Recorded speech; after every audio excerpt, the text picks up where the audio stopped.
আসসালামু আলাইকুম, welcome back to my channel. আজকে আমি দারুণ মজার একটি গরুর মাংসের রেসিপি নিয়ে হাজির হয়েছি। এইভাবে যদি গরুর মাংস রান্না করেন তাহলে দেখবেন খেতে কিন্তু অসম্ভব মজার হবে। আশা করি আমার আজকের রেসিপিটাও আপনাদের কাছে ভালো লাগবে। আর যদি ভালো লেগে থাকে তাহলে অবশ্যই আমার চ্যানেলটাকে সাবস্ক্রাইব করবেন। তাহলে চলুন দেখে নেই গরুর মাংস রান্নার পুরো প্রস্তুত প্রণালী। এর জন্য এখানে আমি 1.5 কেজি গরুর মাংস নিয়েছি। মাংসগুলো রেগুলার সাইজে কেটে ভালো করে ধুয়ে পানিটা ঝরা দিয়ে নিয়েছি। আর এখানে হাড় চর্বি সহ মাংস আছে। তারপর দিয়ে দিচ্ছি মিডিয়াম সাইজের 3টা আলু। আমি আলু কিউব করে কেটে নিয়েছি। তারপর দিয়ে দিচ্ছি টমেটো। আমি এখানে 2টা টমেটো পাতলা স্লাইস করে কেটে নিয়েছি। পেঁয়াজ কুচি দিয়ে দিচ্ছি উঁচু করে 1 কাপ। এখানে 1 কাপের থেকে একটু বেশি পেঁয়াজ কুচি আছে। তারপর দিয়ে দিচ্ছি 7-8টার মতো কাঁচামরিচের ফালি।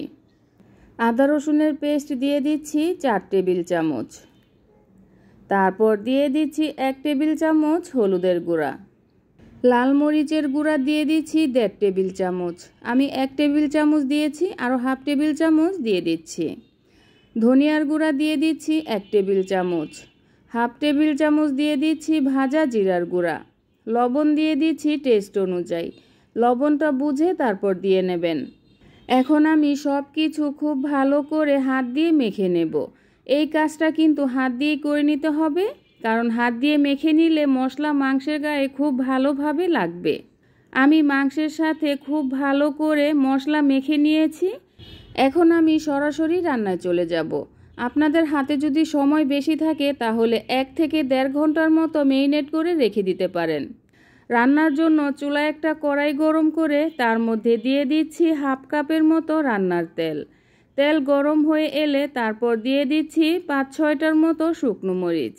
এখন আমি শুকনো মরিচগুলো 15 থেকে 20 সেকেন্ডের মতো ভেজে নেব।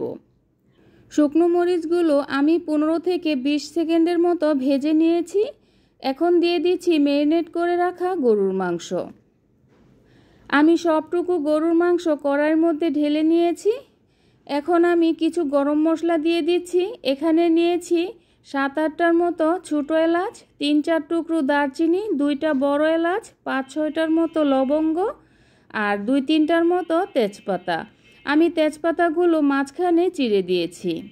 মাংসগুলো আমি তেলের মধ্যে দিয়ে 3-4 মিনিটের মতো ভেজে নিয়েছি।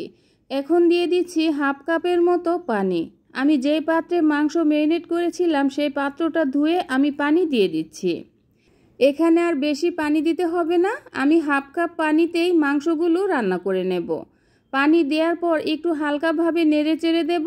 তারপর একটা ঢাকনা দিয়ে ঢেকে প্রথমে হাই হিটে আমি 5 মিনিটের মতো জাল করে নেব। চুলার আঁচ হাই হিটে করে আমি 5 মিনিট জাল করে নিয়েছি। দেখুন মাংস থেকেও কিন্তু অনেকটা পানি উঠেছে। এখন একটু ভালো করে নেড়ে চেড়ে দেব। তারপর একটা ঢাকনা দিয়ে ঢেকে চুলার আঁচ লোতে করে আমি 30 থেকে 35 মিনিটের মতো জাল করে নেব। আমি প্রায় 35 মিনিটের মতো জাল করে নিয়েছি। মাংস আর আলু কিন্তু খুব ভালোভাবে সেদ্ধ হয়ে গিয়েছে। আর একটা কথা বলে দে, আমি কিন্তু ওই হাফ কাপ পানিতেই রান্না করে নিয়েছি। এখানে কিন্তু এক্সট্রাভাবে আর কোনো পানি দেইনি, কারণ চুলার আঁচটা লুতে রেখে রান্না করেছি, এজন্য পানির প্রয়োজন হয়নি। তারপর দিয়ে দিচ্ছি 5-6টার মতো আস্ত কাঁচামরিচ আর 1 চা চামচ দিয়ে দিচ্ছি ভাজা জিরার গুঁড়া। তারপর দিয়ে দিচ্ছি 2 টেবিল চামচ ঘি। শেষের দিকে এই ঘিটা দিলে খুব সুন্দর একটা ফ্লেভার আসবে। এখন আমি সব কিছু খুব ভালো করে নেড়ে চেড়ে মিক্সড করে নেব। আমি মাংসের সাথে খুব ভালো করে সব কিছু মিক্সড করে নিয়েছি। এখন একটা ঢাকনা দিয়ে ঢেকে দেব। ঢেকে চুলার আঁচ মিডিয়াম টু লোর মাঝামাঝি রেখে 5 থেকে 6 মিনিটের মতো জাল করে নেব। আমি প্রায় 6 মিনিটের মতো জাল করে নিয়েছি। মাংস রান্না কিন্তু পুরোপুরি হয়ে গিয়েছে। আর মাংসের গ্রেভিটা কিন্তু এরকমই থাকবে, এর থেকে আর বেশি কমাবো না। এটা কিন্তু ঠান্ডা হলে আরও একটু গ্রেভিটা ঘন হয়ে যাবে। এখন আমি চুলা থেকে নামিয়ে নেব। চুলা থেকে নামিয়ে একটা বাটিতে সার্ভ করে নেব। এই তো হয়ে গেল গরুর মাংস ভুনা। এটা রান্না করা কতটা সহজ তা আপনারা দেখেই তো বুঝতে পেরেছেন। আশা করি আমার আজকের রেসিপিটাও আপনাদের কাছে ভালো লেগেছে।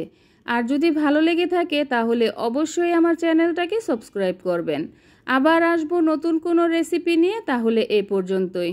আল্লাহ হাফেজ।